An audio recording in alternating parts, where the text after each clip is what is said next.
Here from Pandora Spring 2013 collection we have the little bird cage charm. It's this antique style bird cage which has a little gold bird in the centre.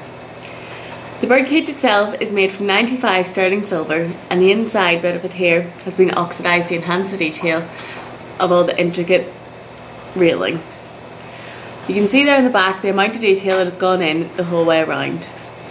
Then has a little 14-karat gold bird set in the centre. As well as the little bird, we also have a little heart charm hanging from the top here. This just adds a little bit more detail to the charm. On the centre here we have a unique screw-in mechanism that is in all the Pandora charms.